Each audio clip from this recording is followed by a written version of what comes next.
Nothing tops your cut. Nothing tops your cut. Nothing tops your cut. Nothing. Enter the Black Dragon and listen to his knowledge. This is Biker 101, and he's professor to the college. Posting up videos on YouTube, coming directly to you, showing you the ins and outs of what not to do. Hi, I'm Black Dragon, and welcome to my YouTube channel, Black Dragon Biker TV. And as always, we thank you for tuning in. Today we have a special interview for you with a great American biker I think all of you may want to know, if you don't already. And his story is quite compelling. So much so that I drove my RV all the way to Moyer, Oklahoma from Atlanta over a weekend just to support his campground by paying for a full RV hookup and to have a sit down with him to find out a little bit about the man behind the charity, generosity, handsome appearance, and winning smile, and to support his great and worthy cause. Why? Because I figured out that he rides for me. And that's one of the things that makes his story so compelling. But as you might imagine, as with many great stories, they often begin with tragedy and require a struggle before triumph can overcome. So let's get on with his story without further ado.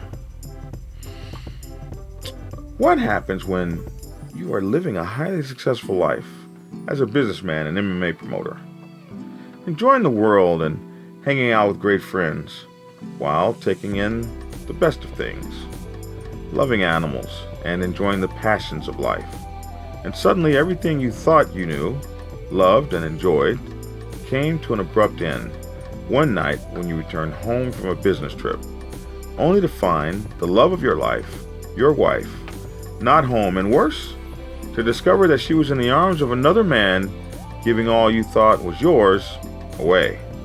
For many of us, such a discovery would be the beginning of the end. But for Adam Sandoval, it was the beginning of a new beginning, which could never have come if he hadn't searched for an open window of opportunity to crawl through when a huge door of opportunity slammed shut and he could no longer walk through. What did Adam do? He reinvented himself. He decided to become a one-man riding crusader, raising money for charity. He became Adam Sandoval Rides. I discovered that Adam Sandoval rides for me and veterans like me across America. It was really kind of crazy. He sold everything he owned, everything, and decided to ride across America for the American Legion's Legacy Scholarship Fund, which provides educations for children of deceased veterans across the country. And his plan was genius. If he could pull it off. He mapped out the entire United States and decided that he would ride to every Harley-Davidson dealer in the country to raise money for his beloved veterans. He called it Scootin' America, and he would fund the trip with the money he raised from selling his home and all of his possessions and what few sponsors he might gather. Who does that? What it meant was that he and his dog, Scooter Trash, Sandoval, would travel America the inexpensive way. I mean really inexpensive. He would stay in campgrounds alongside freeways, next to highways, and rest stops on shoulders of highways, in valleys, ditches, crevices, and plateaus all along the way, so that he wouldn't spend not even one dime, not one nickel, not one red cent of the money he collected for the children of deceased veterans on himself or Scooter. He intended that every dime spent on his living expenses and travel would come from sponsors and friends, or he would simply do without. And he embarked upon his journey with the clothes on his back and his dog on his back seat, to do good for the world while his heart healed, in some kind of epic Forrest Gump-like purge where he picked up followers all around America who ran with him, so to speak, aiding him on his mission to raise money, actually more money for charity than any other human on a motorcycle in the history of the world. 694 stops he planned to make in 365 days. but it turned into a 4-year odyssey that saw him enduring physical, emotional, and mental anguish that only true men of metal set out on a mission to forge themselves in the fire of service to humanity, country, and mankind can withstand and overcome. While battling a lonely spirit and a broken heart, Adam Sandoval and Scooter Trash Sandoval rode.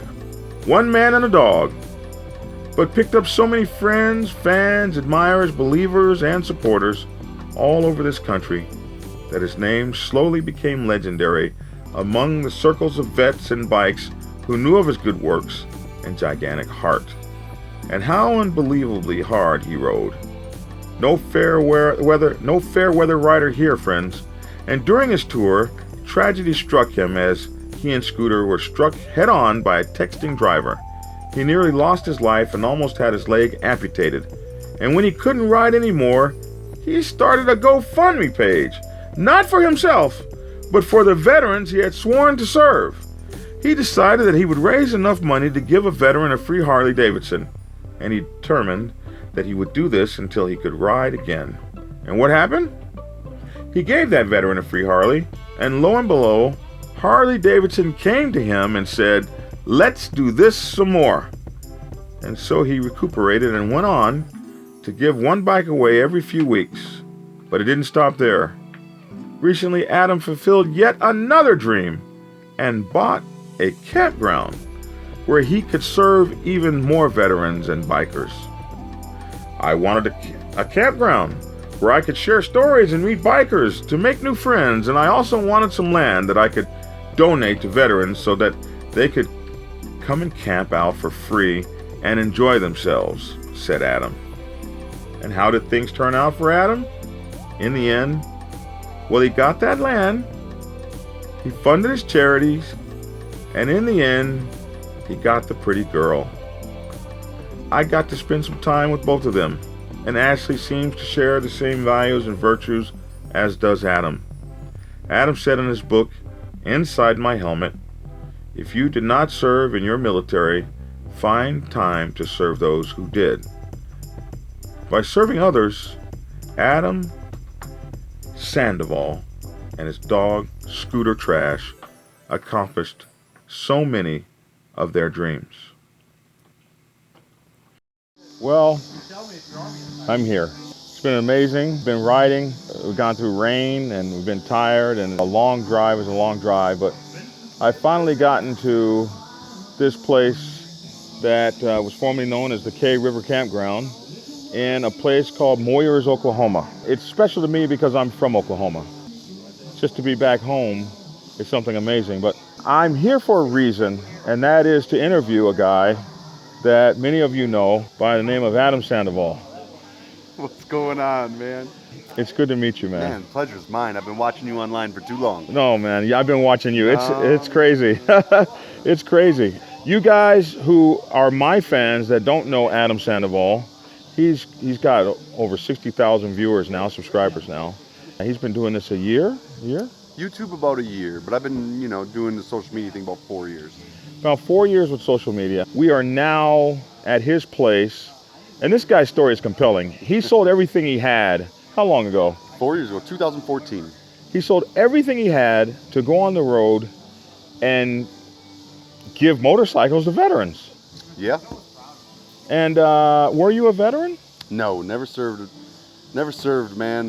Just poor choices, temptation really kept me from serving in my teens and 20s, and in my 30s the regret set in, and that's what brought me to where I am today.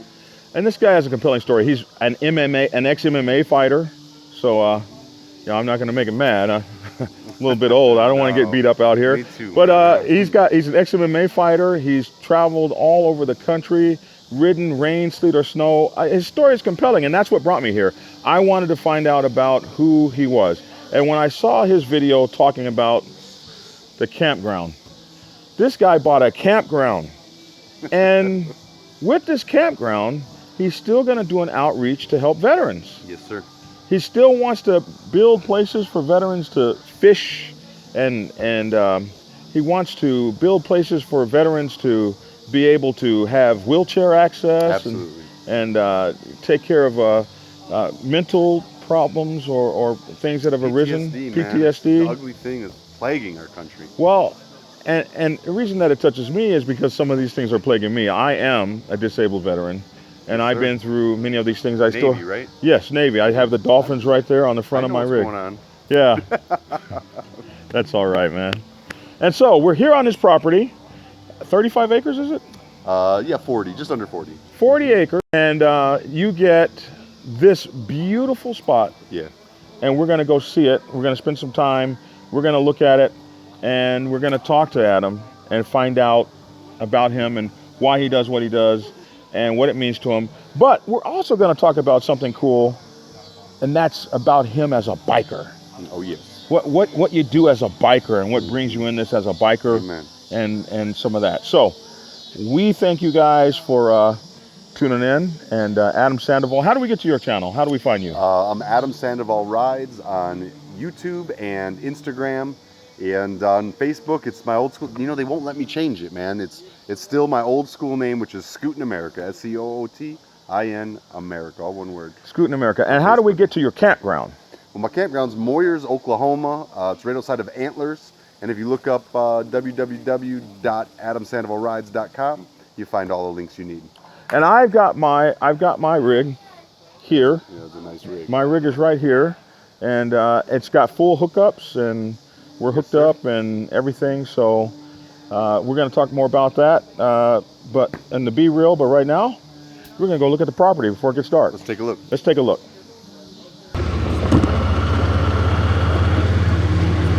So I'll tell you, Black Dragon, that the roads need some work out here. It's on our to-do list. But aside from that, I'm going to give you a quick tour of what we got here. So we've got a canoeing and kayak business where we drop people off. We do like a 4-hour float down, an overnight float down, and a 2-night float down where you camp out on the river and you can enjoy. So one question, have you done it yet? I have not done it overnight. Of course, I have kayaked and canoed the river though. Okay.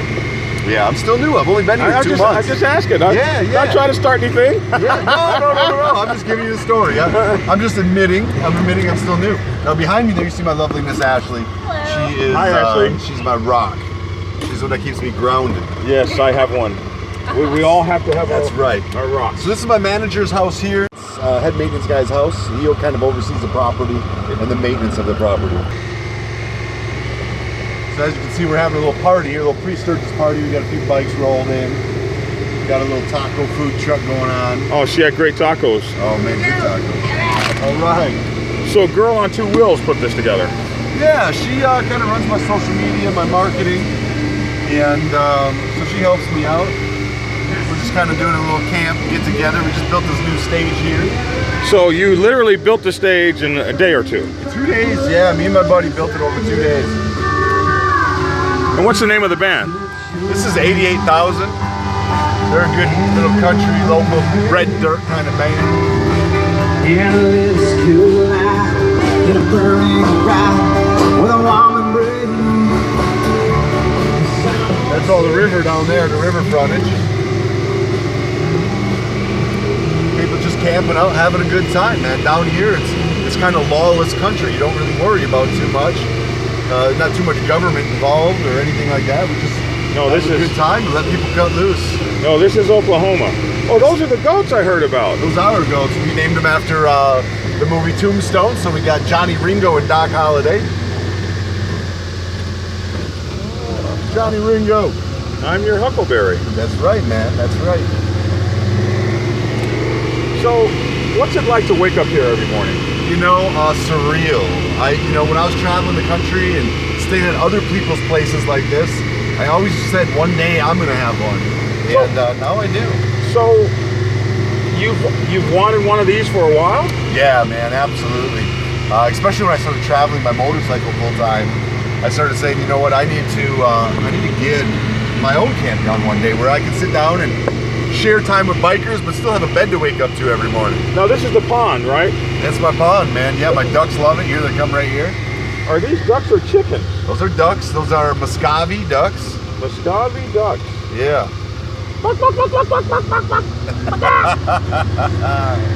So that that lake, you're doing something with that pond. Yeah, we're trying to clean it up, man. It was pretty dirty, so we're working on filtrations and moving water and oxygen. And so I'm learning. You know, this is all new to me. I've always wanted this, but I haven't known anything about it.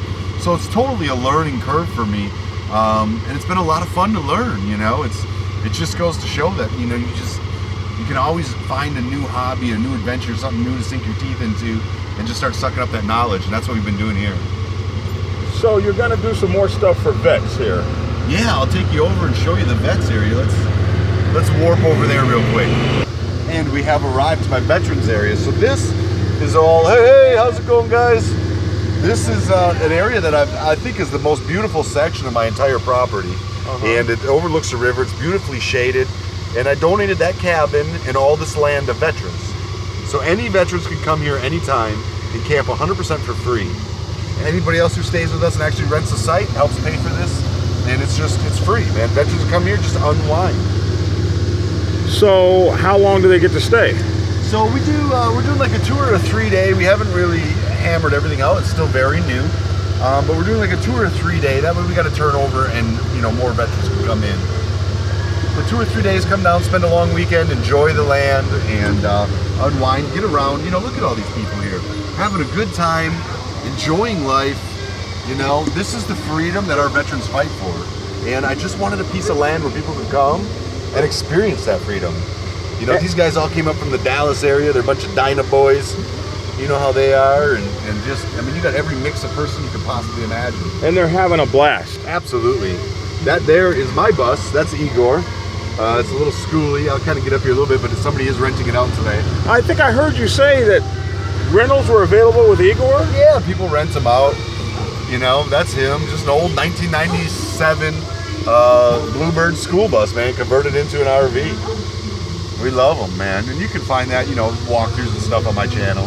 Oh, yeah. But this down here is really, you know, right off the veterans area, probably, you know, what sold me on the property. It's the river. We've got a total of a half a mile of river frontage down here. And, I mean, it just sold me. Now, it's very low right now. It's the summer. This is a dry season around here. In the winter, this river will come up to the top of these banks. Right. But in the summer, it's a great area to just come down and float. So after the band stop, you see this brush pile. We'll have a big bonfire down here tonight. All these logs are here for people to sit on and just kind of enjoy the good time. You know, take off your clothes, jump in the water, put a cold one in your hand, howl at the moon, you know, do what we do. And you got to have one of these side-by-sides. Yeah, well, they do help around here, but most people just come down with their pickup trucks or their SUVs and just enjoy the land, you know.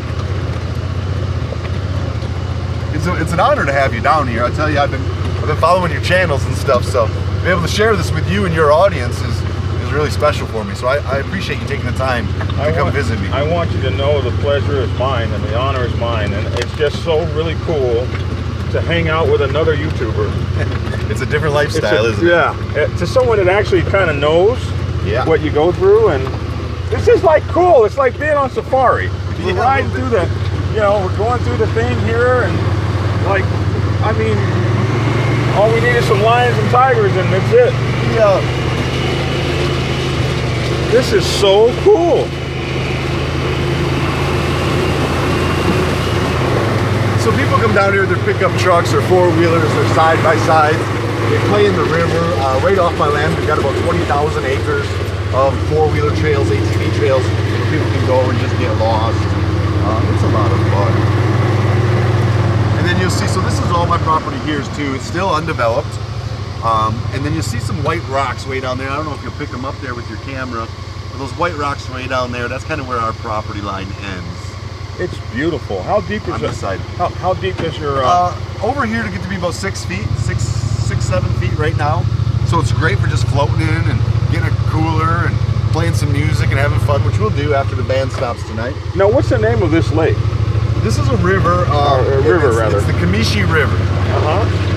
And it's mainly fed by streams that come out of the Comishi Mountains and also by a dam on Sardis Lake in Oklahoma.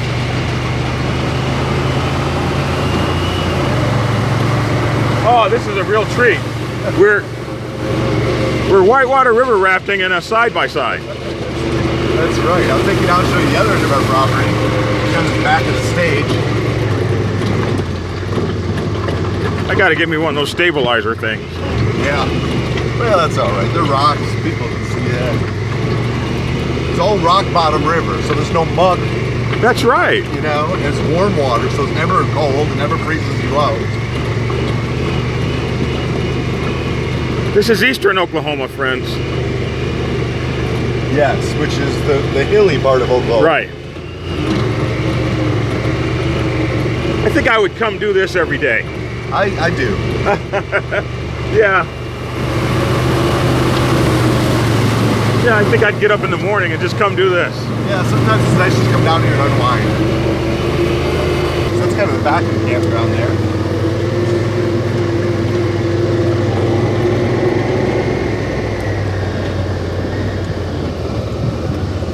And then if you look down there, you can see some more white rocks down there. I don't know if you can see them or not. Yeah, I do see them. So that would be the other end of our property line. Man, that's nice. So it goes from there to there along this river. And yeah, we really enjoy it. So you guys, I can't even explain the fun. We're in this machine and I can't even explain the fun. We're in this machine and we're just riding over rock bed, river. It's just amazing. It's just absolutely amazing. So this is that part of biking we never talk about. Yeah, just the community having a good time, finding cool places, and doing other adventures. You know, I like to ride places and then find the fun that's in those places. And it's like, it's a double whammy, if you will.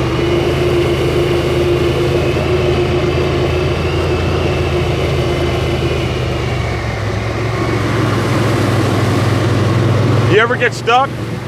We have gotten stuck a few times, but we got the equipment to get you out. I got a couple tractors. Well, I got a tractor.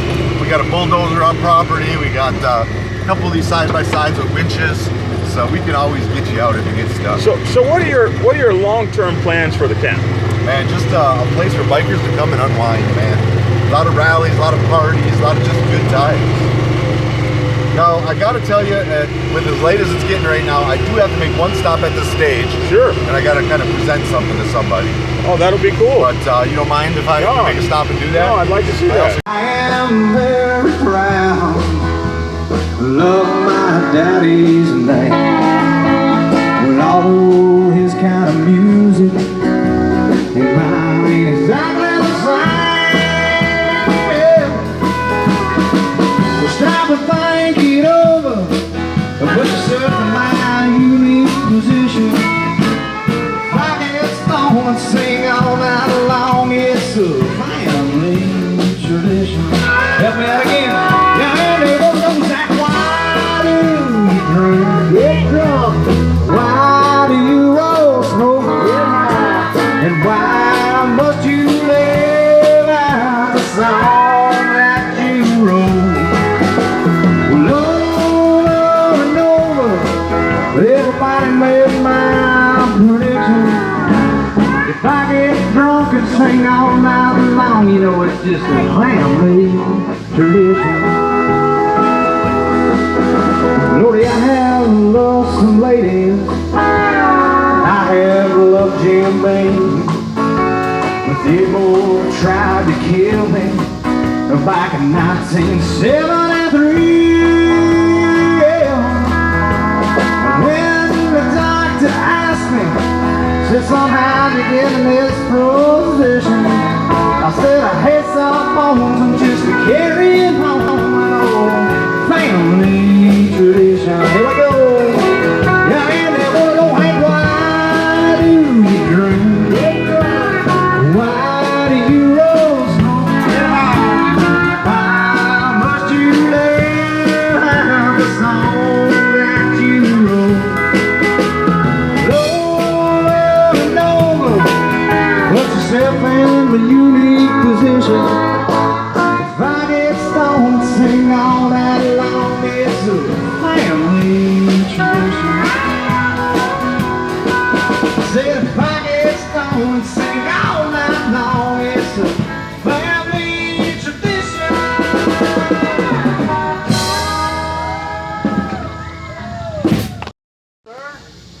Thank you, sir. First of all, thank you all for coming out here and supporting the band, the community, and most importantly, all of our veterans here in America. Let's get a big round of applause for them. And that was nice, but listen, I want you guys to punch a hole in this sky. I want them to hear you all the way overseas. For every veteran, every soldier that's overseas right now, who's away from their family, away from their friends, I want them to hear the noise we're making, and thanks for them to be able to live like we do right here in America. Make some noise for those soldiers overseas right now, please. Punch a hole in that sky. That's right. So, you know, just a couple quick announcements. I just want to let you guys know what we're all about, what we're doing here, clear up anything that, you know, anybody may have heard, and just give you the facts straightforward. This is a new adventure for me, and something that's absolutely out of my realm, and I'm learning every day out here, and really happy to be part of this local community. But one of the things that I'm doing with this property that means so much to me is helping veterans, and that has been a big piece of my life for the last 4 years. And we have dedicated an area over here to the right. And any of you that know any veterans who are looking for a place to get away, to get around good people, around like-minded people, unwind and let loose, it is 100% free for any veterans to come camp here anytime they want. And that's really important for us, you know. That's something that I wanted to do. So I took one of our cabins that we got with the place and donated it. So we got a cabin that veterans can stay in with their families. We've got RV spots veterans can stay. And we've got tent camping where veterans can stay. And I'm really working on a new project to build a 100% disabled cabin for veterans that are 100% wheelchair bound and disabled. And any water or any donations you put underneath that pavilion, that all helps us there a lot.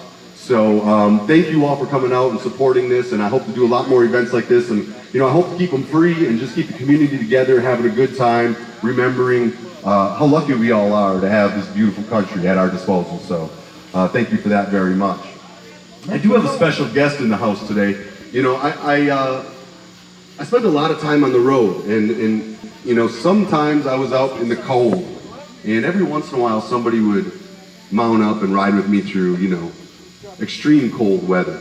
And one of those boys is here today. His name is John of Indiana. Are you here, John? Are you out there anywhere? John of Indiana, if you are, come on up here to the stage. I want to talk to you a little bit. You know, this is a man that rode with me through Indiana in some of the coldest months that they have. And he rode right by my side while everybody else went home. Helped me raise money for veterans. He's helped me fix my bus. He's helped me get by. That van you see up at the front of my property, he wrapped that van for us. Made sure it got done and took good care of us. John of Indiana, if you're out there, I'd really like to have you up here right now. Is he coming? He's coming. He's coming. Here he comes. He's running. That's the first time I've seen John running. Yeah, John! You're a good-looking runner, John. Good job, buddy. All right, round of applause for John. This is a man who has gone over and above for me in so many ways. I can't even tell you all the ways. You know, I was in an accident when I was riding for my veterans. I was raising money for veterans, and a car hit me head on. Texting and driving, came in oncoming traffic, hit me head on, and life flagged me out. John drove all the way out to where I got hit and made sure my bike got to where it needed to be, and made sure I was okay. Came to the hospital, bought a hotel room, put my friends and family up in that hotel room. I mean, the man did a lot of good for me. And you know, I got something here I want to give you, John. Oh, come on, dude. Yeah. This is a saddlebag that came off the top of my bike when that lady decided to run in me and hit me and send me to the hospital in a helicopter. And it's a picture, it's a certificate of authenticity. That saddlebag right there was, well, all them stickers right there from people who supported me and kept me moving forward. And I just want to give this to you to hang on your wall and tell you thank you so much for picking me and keeping my family together. When I was down and out. Those are the type of things, those people who go out of their way. He could go and have a good time, but instead he came and picked me up off the road and made sure I was okay. And those are the people right there. That is what being American's all about. That's what this country's all about, and that's what our veterans fight for. So, amen, brother. Thank you. Yeah, John. Amen. All right, I'll let you get back to your honky tonk.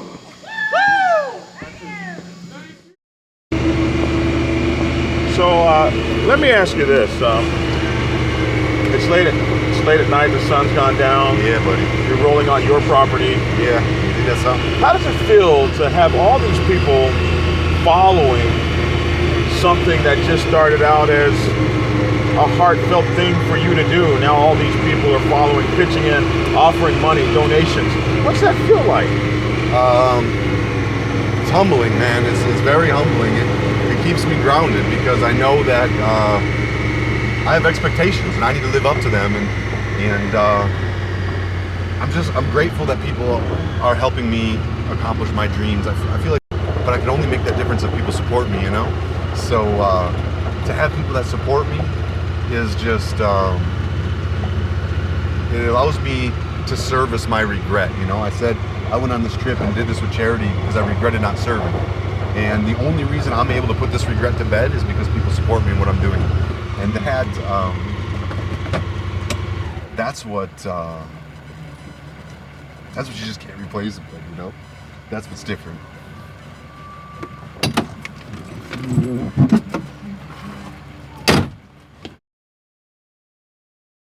So I think one of the rites of passage for manhood is a man cave. Oh yeah, man cave. And would it be safe to say that we're in one now?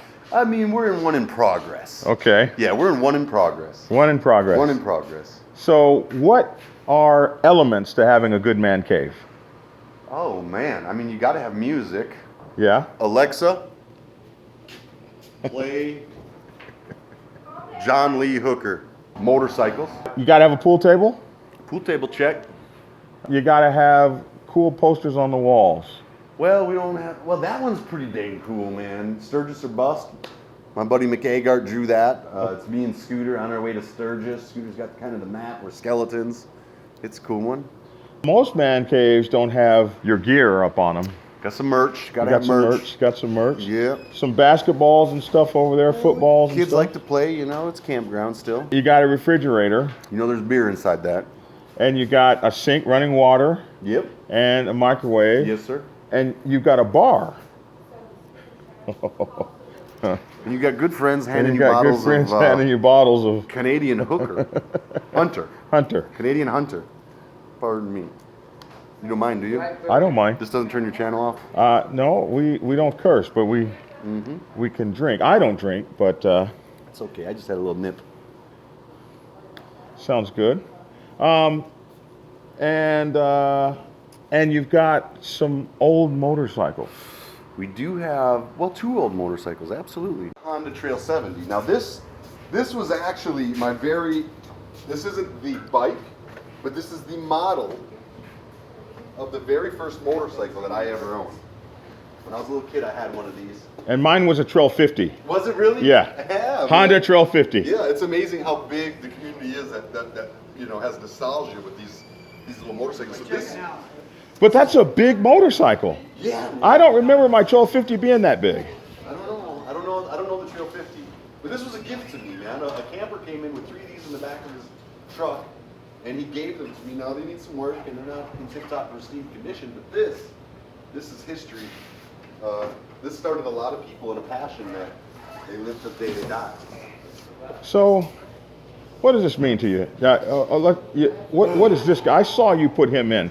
And if you Yeah. go back to your video, it said, what's his name again? That's the Warhorse. The Warhorse has a final permanent resting place. That's right, man. Does that mean you'll never home. ride it again? No, it just means he's home. You know, he's done. He did his work. You know, we're trying to break the world record for the largest parade of Harley Davidsons. Right. I may pull him out for that, but at the end of the day, he's home, man. He's resting. Someone told me this bike actually caught a fire. Who told you that? One of your boys here. Yeah, it Told did me catch that. fire. I didn't put it in any of my videos or vlogs or document it. Oh, so I because- just spoiled something. No, it's fine. I mean, we can say it did. I'm just not going to say who did what to it that made it caught on fire because Oh. I'm trying to protect them. They made an honest mistake, and you know what? I don't need to throw them under the bus. But I did have some work done to it, and it did catch fire on my trip. But the people that got it to catch fire towed it back and fixed it and put me back on the road. That's everything. In one day, man. That's So everything. I give them mad props. But all those stickers are from different dealers and different places I went all around the country. It's the first bike in the history of Harley Davidson to ride to every dealership in the country. You did that. I did that. Wow. Yep. So, you're a hardcore real biker. I am an enthusiast. Oh, really? Yeah, I love it. An enthusiast. I've had some people say that an enthusiast is not as good as a biker. I think whatever you feel in your heart is what you are. Well, I've seen your place. I think you should be incredibly proud. Oh, man, thank you. I'm sure your parents are proud of you and your family's proud of you and veterans around the world. I'm a veteran. I'm a disabled veteran. And I just want to say thank you. Yeah. Honestly, from the bottom. I came down here 1,400-mile round trip and I wanted to see you. I was coming anyway, so the opportunity to go to that wedding presented an opportunity to come see you, and I really am glad that you accepted my interview. So I've got some stuff to ask you, and I wrote it down in my black book. So I'm going to call this the top 5 things. So what I want you to do. Top 5. So what we're going to do is we're going to talk a little bit about biking and you as a biker. Yes, sir. Before we talk about the other things I want to talk about. You got it. Okay, so tell me the top 5 things that come to your mind when I ask you these questions about motorcycle riding. 5 things. Okay. Okay? All right. If you have 5 things. I'll try. Buying your first motorcycle. Whew. Buying my first motorcycle. Youth, inexperience, excitement, import.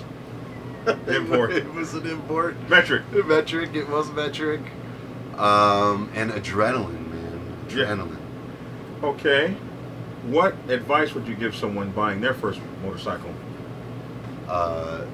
Don't follow anybody else's advice. So that pretty much eliminates everything else I'm going to say, I guess. But, you know, buy what you feel comfortable on, not what somebody else tells you you should buy. Right. Don't worry about brand, worry about comfort. Right. Fitment is everything. You need to be able to touch the ground. If you need to customize it, do it. Make sure that you're comfortable on that bike. And when you get it, ride your own ride, man. You mean your own abilities? Your own ability. Don't try to keep up with guys that have been doing it and women that have been doing it forever. Ride what you're comfortable at, and if someone else won't slow down to your speed, meet them where you're going. Oh my gosh, you just probably saved some lives. Ride your own ride is you're in a group of folks and they're slaloming through the mountains and they can slalom well and you know you can't. Catch up to them later. Yeah. Don't let them. Okay, that's really cool. I like that. Changing your first flat tire. Changing my first flat tire. Friends. I mean, I had called on some friends. I didn't know what I was doing. I needed help. So friends would be number 1. Number 2 would be overwhelmed. Number 3 would be fear. The first time I had a flat tire, I was very scared. Number 4 would be maintenance, man. The reason I was even in the jam was because of not doing my proper maintenance. Right. And number 5 would have to be,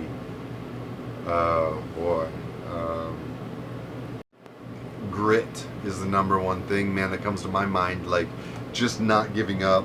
You know, I wanted to stop, and I chose not to. I pushed through it. Stories, you know, pushing through it creates a story. Now I have that memory and that story. Every time I find myself in a situation where I don't want to do something, or I find myself where it's inconvenient or it's rough, I like to think about the fact that if I push through it, I have that story to tell later. Many times I wanted to stop riding through extreme cold weather. I mean, I've ridden through blizzards and I've ridden through rainstorms and hurricanes, and every time I wanted to stop, but I didn't stop because I knew once I didn't, I'd be able to talk about it later. And that was probably only 2 things, but I think I rambled on enough. That's good enough. Yeah, that counts as 5. Taking your first cross-country trip. Cross country. What does cross country qualify as? 5 states. Okay. Well, that would be my trip to every dealership to country. It ended up being a 2-year trip. Wow.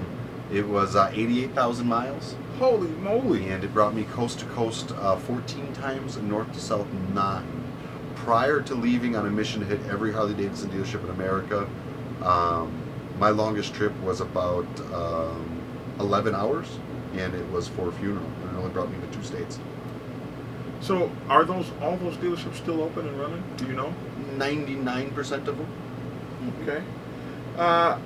Buying your first Harley Davidson. Well, Chicago. I bought it in Chicago. It was a low rider. It was a 90. I don't remember the year off the top of my head, but it was the 90s. It was that red and gold two-tone color scheme that they put out, and it was had straight pipes. It was loud. Chicago, loud, low rider, proud. Accomplishment, man, is something I've wanted for so long, and I got it. Okay. Motorcycle and self-protection. Personal choice would probably be the first thing that comes to mind, because personal protection. You're talking about like firearms? Yes. Or not, whatever. Not safety gear. Not safety gear. Personal protection. Personal protection. For safe. Yeah. That's one that I really, it's just tough, because if you travel long distance, every state. When I traveled all my tour, anytime anybody asked me if I carried a gun, I said yes, but I never did.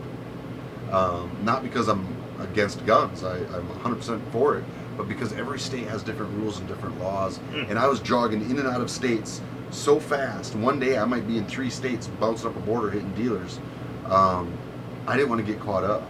You know? Right. I was doing something for charity. I was doing something that was important to me, and the last thing I wanted to do was taint it with some negativity. So I think it's a wonderful thing if you know what states you're hitting and when you're hitting them, and you responsibly carry.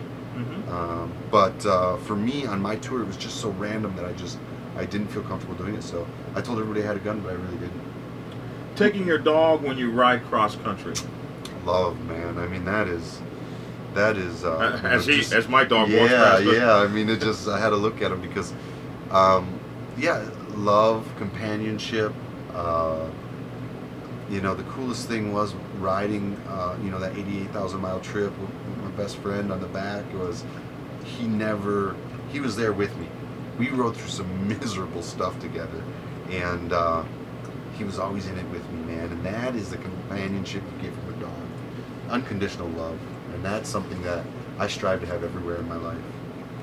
I saw when you rode across country, you said, no, not you rode 1,000 miles in 24 hours. Oh, yeah. And in my motorcycle club, that's called we have an award for that. Okay. Like a patch. Sure. Like a medal. Mm-hmm. And you said it wasn't your style of riding, and you probably wouldn't do it again. Correct. Because it wasn't your kind of biking, really. No. What you said was roads, asphalt, gas stations. Yeah, buddy.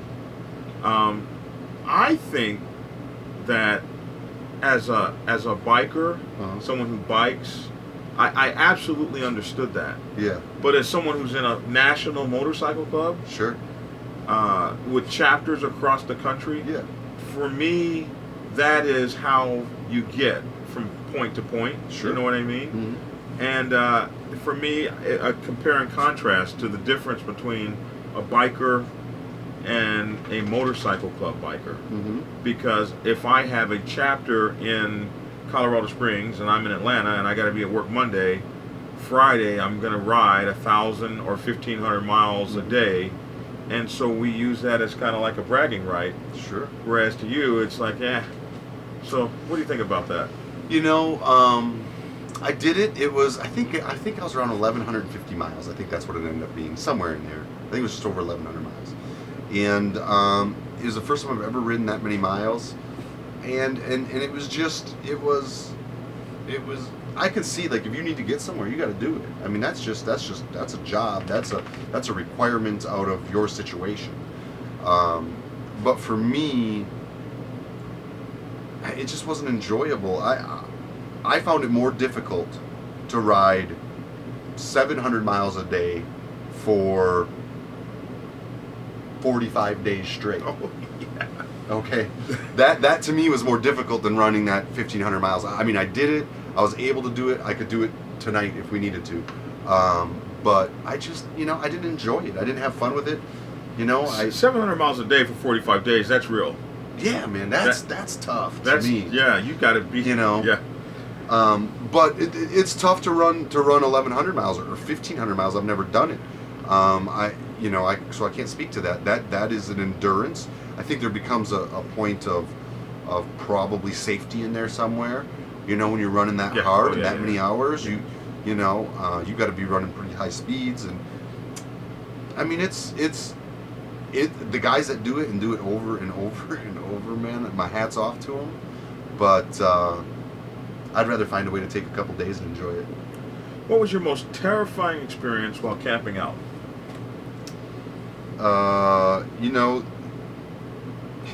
Man, I had a couple scary instances, but probably the most scared I ever was is how I opened my book, which I'd like to give you. It's called Inside My Helmet. I appreciate you giving me your books, and I'd like to return the favor with my book. And it's the opening chapter of my book, and it's I'm camping in some mountains with my dog, and if you've seen my dog, he's 5-pound Chihuahua, and he's tiny. And we were camping out on top of some mountains, and some coyotes that were very bold came in, and my dog wouldn't stop squealing and howling, and the coyotes wouldn't stop coming in on us, and all night long I was scared to death that my dog was going to get away from me or get eaten. My biggest fear was for my best friend, I think, ever more so than myself. And what did you use to defend? Did you have to actually stick? Yeah, I ended up hitting him with a stick. Oh man, that is really terrifying. I was scared to death. I sounded like an absolute crazy man. I was on top of this mountain screaming who knows what at them, and swinging a stick, and I just, I didn't know what to do. I didn't know the protocol. I woke up surrounded by coyotes once. Yeah, as well. man, Yeah, they can be bold. I didn't especially even out know west. that they were in. I didn't know they packed up. Yeah, Yeah. man, they can be bold. So, and I suppose your most terrifying experience on a motorcycle was your wreck? Yeah, for sure. Your head-on? Yeah, my head-on collision, man. At that point, I had probably on that trip, about 80,000 miles, maybe a little less, maybe 75,000 miles at that point. And you start to get complacent. You start to get comfortable. You start to feel like you can get yourself out of any situation, because on a regular basis, I'd have close calls, but I'd always get out of them. So you start to feel like you could get out of anything.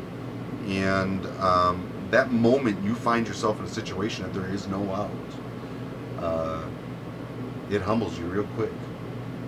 And so now, I mean, even to this day, I hate to use the letters PTSD, but I guess in a sense that's what it is.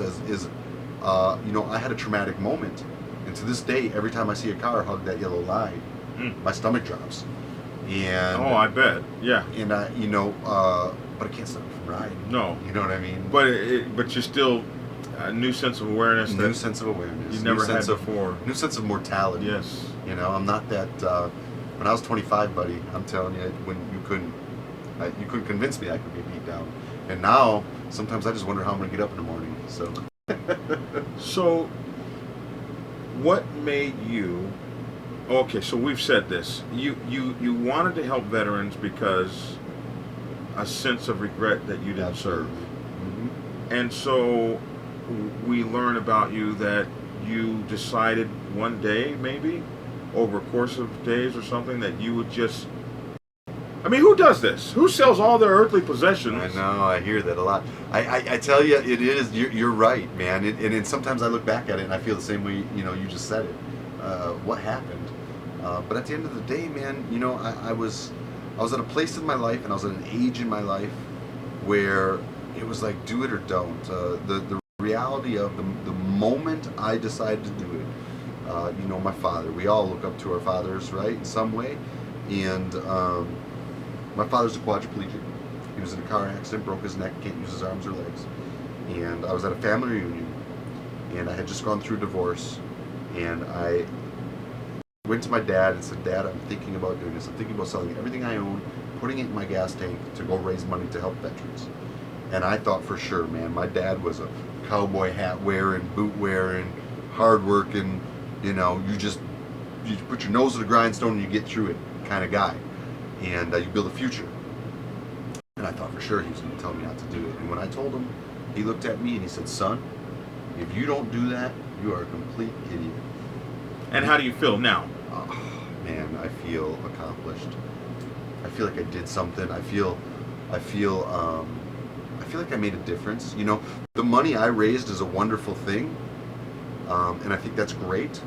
But what really gets me excited is the money I don't know I raised. The people who decided to get out, show up like they did today, and say, you know what, I just did this trip, or I just did this fundraiser, or I just did this because I watched your videos, or I watched you on Facebook.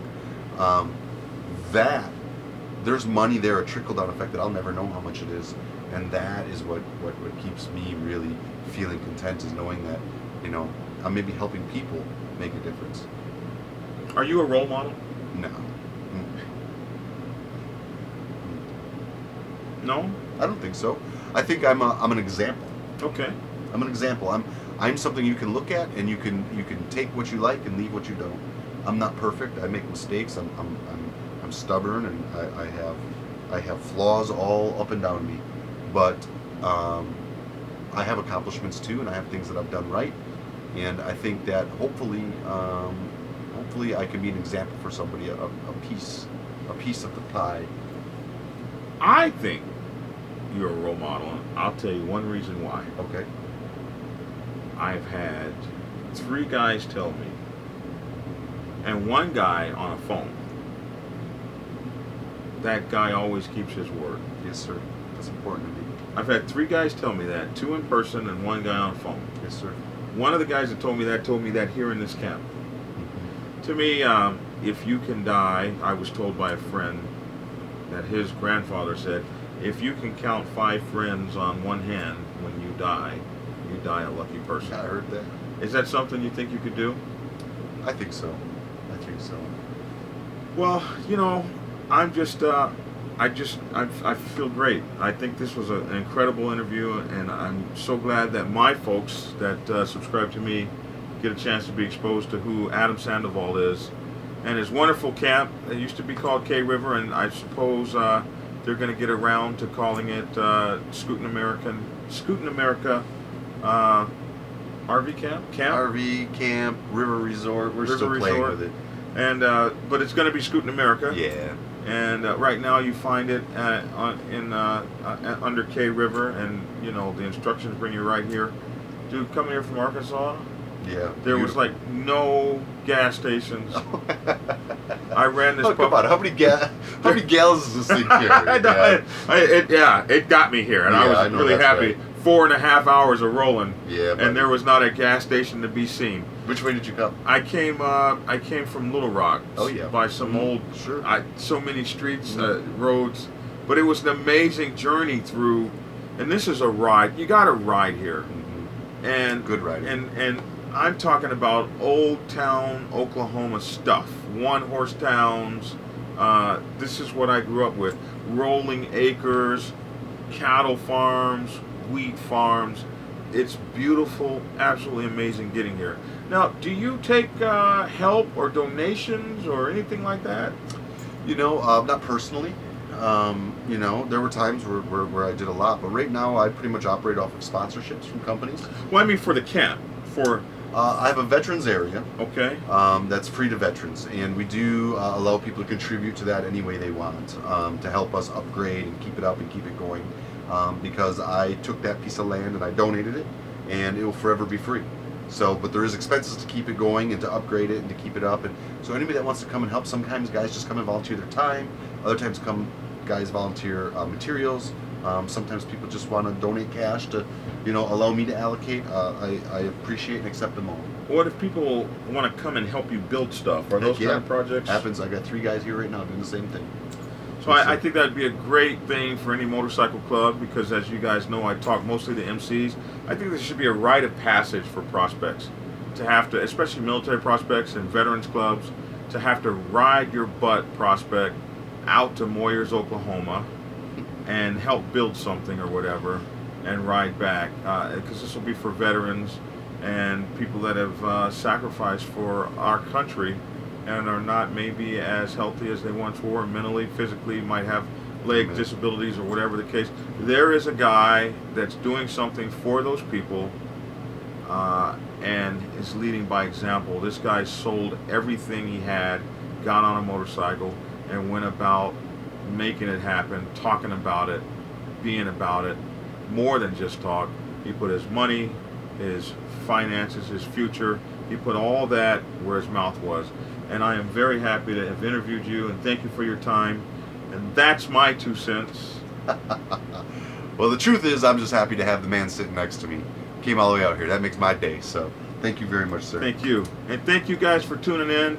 If you haven't, please like the channel, share the channel, or share the video, share the channel, share all that. Like, hit that subscribe button, hang out with us, and tell everybody about us, and we certainly appreciate it. That's my 2 cents. Thanks for tuning in. Get skinny. Get skinny. I dig it. Adam's mother wrote him a poem. I thought it was one of the most beautiful things I'd ever read. It kind of goes like this, and you'll find it in his book, Scootin' America, Inside My Helmet. Who hears their cries? Just a man who heard the call to help fallen soldiers, one and all. With his little pup right by his side, then others joined their noble ride. Day by day his passion grew. Day by day the soldiers knew someone cared enough to give. A year of his life he'll put to test, and those fallen soldiers are laid to rest.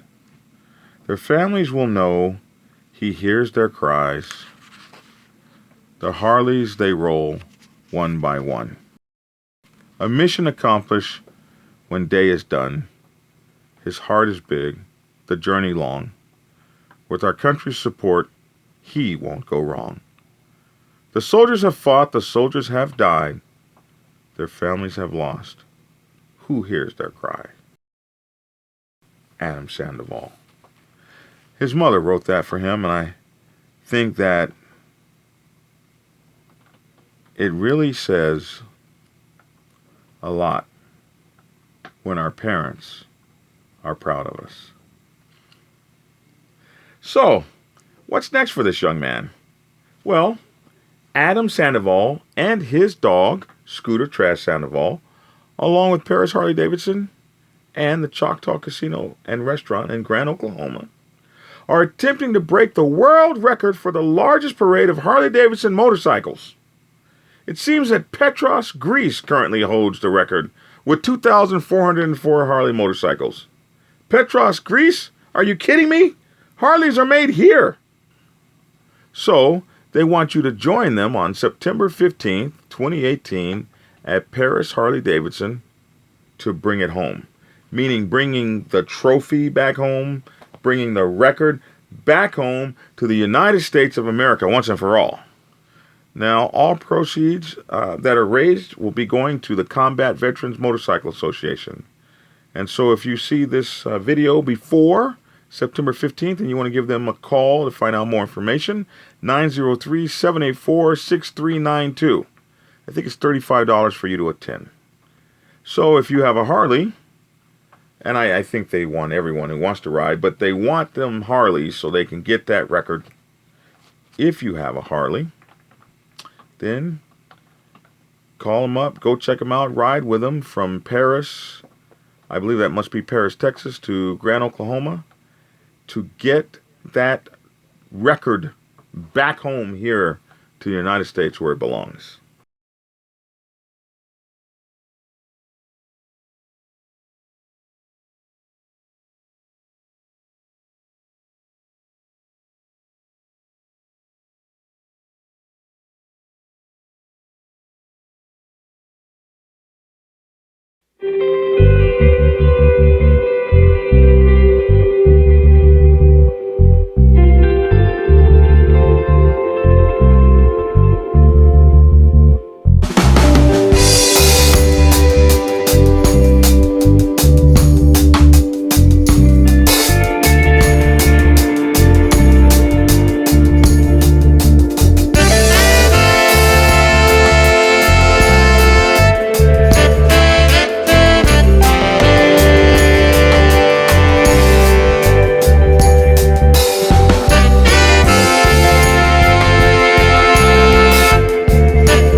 Nothing tops your cut. Nothing tops your cut. Nothing tops your cut. Nothing. Into the Black Dragon and listen to his knowledge. This is Biker 101, and he's professor to the college. Posting up videos on YouTube, coming directly to you, showing you the ins and outs and what not to do. He's truly a breed apart. Subscribe to his channel. Some try their best, but they don't match his candle. Don't believe me, it's cool. Tune in and hear him on truth. He's straight schooling you. His vids are the proof. He's filled with desire. He's filled with respect. He's filled with the fire. He always comes correct. Was 5 years to prospect. He didn't care about his label, but now he runs the Black Sabbath. Set in stone is his fable. Black Sabbath forever, forever Black Sabbath. Thanks for tuning in, and get skinny.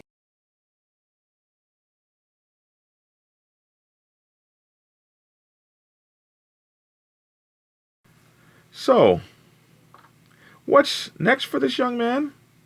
Well, Adam Sandoval and Scooter Trash Sandoval, along with Paris Harley-Davidson and the Choctaw Casino and Resort in Grant, Oklahoma, are attempting to break the world record for the largest parade of Harley-Davidson motorcycles.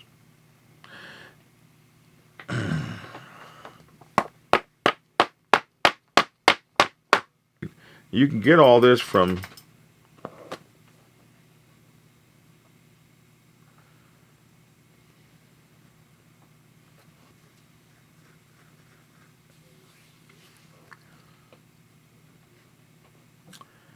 So, what's next for Adam? Well,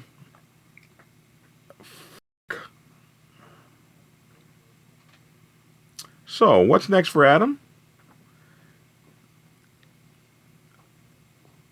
So, what's next for this young man? Well, Adam Sandoval and Scooter Trash Sandoval, along with Paris Harley-Davidson and the Choctaw Casino and Restaurant,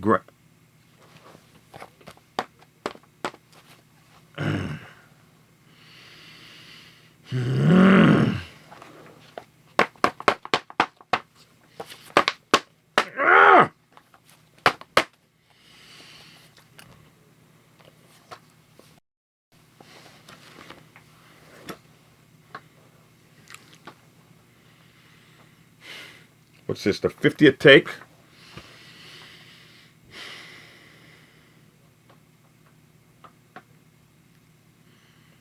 So, what's next for this young man? Well,